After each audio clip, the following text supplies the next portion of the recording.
Mais de 20 pessoas morreram na passagem do furacão Irma pelas ilhas do Caribe. No início da noite, ele voltou a ganhar força e deve chegar aos Estados Unidos na madrugada de domingo como categoria 5, que é o nível com maior potencial de destruição. Nossos enviados especiais Sandra Coutinho, Fernanda Saviolo e Orlando Moreira acompanham na Flórida a operação para retirar milhões de moradores. A praia mais famosa dos Estados Unidos está fechada. Mesmo assim, alguns ignoraram as ordens e aproveitaram os últimos momentos tranquilos em Miami Beach antes da chegada do Irma. A Flórida vai ser atingida em cheio pelo furacão.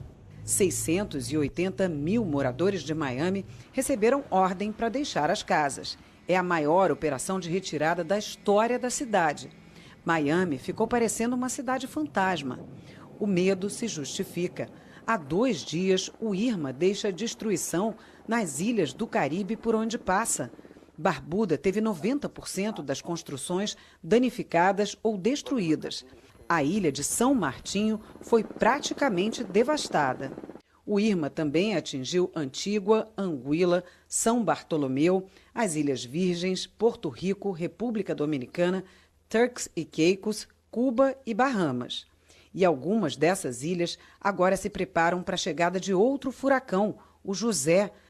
Na Flórida, o cubano Miguel se preparou para o pior. Reforcei todas as portas e janelas, mesmo que tiver inundação. Acho que a casa está protegida, diz ele. Cerca de 300 mil brasileiros vivem aqui na Flórida. Muitos deixaram o estado em busca de lugares seguros para se abrigar do Irma. Mas alguns decidiram ficar e vão enfrentar um dos furacões mais fortes que já passaram por aqui. Aline e Marco se mudaram para Miami há 1 ano e nunca viram nada parecido, mas estão confiantes. Primeiro porque a gente confia na casa e acho que aqui não é uma área que vai ter muito problema. Mas segundo, não tem para onde ir. Então a gente falou, não, vamos fechar a casa, comprar todas as coisas e acho que está tranquilo. A despensa também está abastecida. A gente comprou aqui bastante água, não tinha mais água normal, então a gente teve que comprar o que tinha, água com gás. Essa é a última etapa dos preparativos. A gente vai encher a banheira porque se falta água, pelo menos tem alguns dias para as crianças tomarem banho. Tudo que estava no jardim veio para a sala. Júlia e Arthur, de 3 e 5 anos, encaram tudo como se fosse uma grande aventura. Olha, acho que aqui a gente vai ficar bem protegido, não vai, Arthur? Sim. Você garante? Me garante.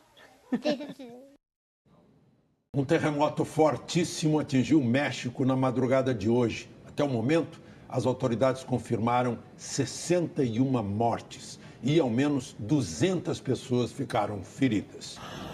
A bandeira do México continuou de pé, mas o prédio ficou desfigurado. A força da natureza veio como um bombardeio sobre o sul do país.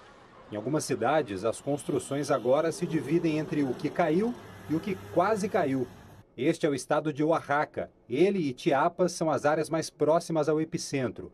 O tremor de 8,2 graus foi no Oceano Pacífico às 11h49 da noite, hora local. E também foi sentido na Guatemala.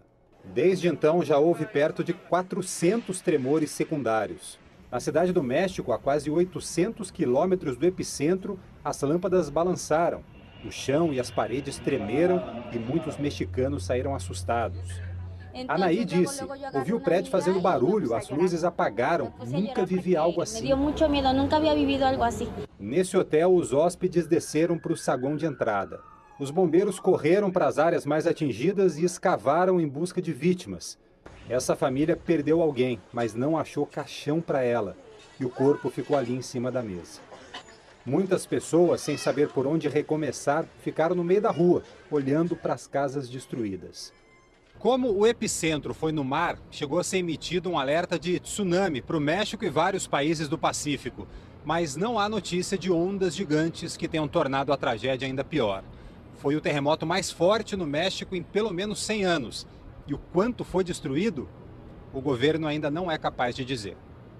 O ex-ministro de Michel Temer, Gedel Vieira Lima, do PMDB, voltou hoje para o regime fechado. A Justiça decretou a prisão preventiva de Gedel 3 dias depois de o Brasil ficar boquiaberto com a descoberta de uma fortuna em dinheiro vivo num apartamento ligado ao ex-ministro em Salvador. Gedel cumpria a prisão domiciliar por atrapalhar investigações sobre fraudes na Caixa Econômica. Eram 10 para as 6 da manhã quando a Polícia Federal chegou ao prédio onde mora o ex-ministro Gedel Vieira Lima, no bairro Nobre de Salvador. Um vendedor ambulante e um funcionário do condomínio foram chamados para servir de testemunhas. 1 hora depois, Gedel foi levado pela Polícia Federal. A PF também fez buscas no apartamento da mãe dele, Marluce Vieira Lima, que mora no mesmo prédio. Logo em seguida, outra equipe deixou o local levando um malote. Nesta casa de um condomínio em Lauro de Freitas, na região metropolitana, a polícia prendeu Gustavo Ferraz, amigo e aliado político de Gedel, e também fez buscas. Ele era diretor da Defesa Civil de Salvador desde o começo do ano e foi exonerado hoje logo após a prisão. Gustavo é advogado, tem 50 anos e também é do PMDB. Ele já exerceu vários cargos públicos e foi candidato a vice-prefeito de Lauro de Freitas no ano passado. A polícia identificou fragmentos de digitais dele e de Gedel no material que foi apreendido. Na terça-feira, 51 milhões de reais foram encontrados num apartamento deste prédio em Salvador, que foi emprestado ao ex-ministro.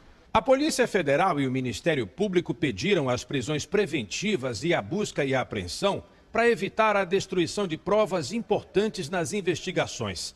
A PF já tinha descoberto que havia uma pessoa ajudando Gedel na movimentação das malas de dinheiro. Os mandados de prisão e busca foram expedidos pelo juiz Valisney Oliveira, da Justiça Federal de Brasília.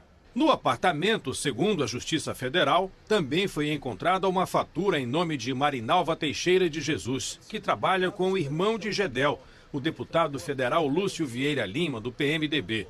Ainda de acordo com a Justiça, o dono do imóvel, Silvio Silveira, disse que emprestou o apartamento ao irmão de Gedel, o que foi confirmado pela administradora do condomínio. As malas onde estavam o dinheiro foram colocadas numa caminhonete da Polícia Federal e levadas para o aeroporto. As provas seguiram para Brasília junto com o ex-ministro e Gustavo Ferraz. Os dois embarcaram para a capital federal no começo da tarde. A prisão de Gedel Vieira Lima trouxe uma preocupação ao Palácio do Planalto, que agora teme uma possível delação premiada. O presidente Michel Temer não comentou o assunto. A primeira manifestação do presidente hoje foi nas redes sociais. Demonstrou solidariedade às vítimas do terremoto no México, além dos atingidos pelo furacão no Caribe. Mas é outro desastre que realmente preocupa Michel Temer.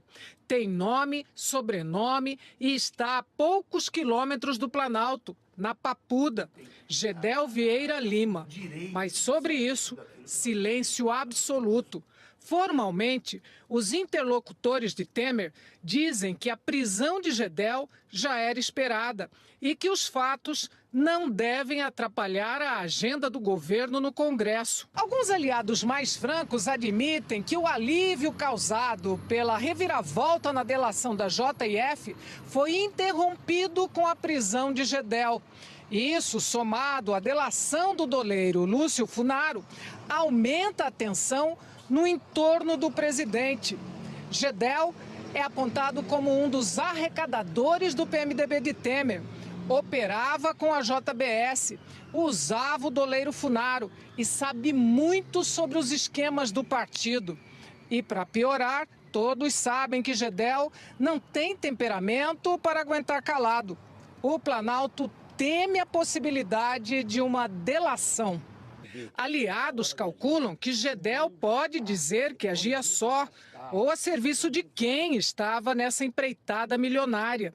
Nos bastidores, sabe-se que é muito difícil descolar Gedel da imagem de Temer, amigo e até poucos meses ministro do governo Temer, bem próximo do gabinete presidencial, como os outros PMDBistas, Eliseu Padilha, da Casa Civil, e Moreira Franco, da Secretaria-Geral. Mas para não passar recibo da preocupação, Temer foi aconselhado a ignorar os fatos. Logo que o amigo Gedel chegou preso a Brasília, o presidente divulgou um vídeo destacando os fatos positivos da semana. No Brasil, a semana foi repleta de boas novas. Notícias que confirmam a nossa caminhada na recuperação da economia. Se não, vejamos. A inflação sob controle, 2,46% ao ano, a menor taxa desde 1999. Governar mesmo diante de momentos adversos, não se omitir, enfrentar a realidade, não pensar em si, mas no futuro das pessoas e do país. O que mais me encoraja e dá força para enfrentar os desafios é sentir na sociedade o desejo de corrigir os erros das administrações anteriores.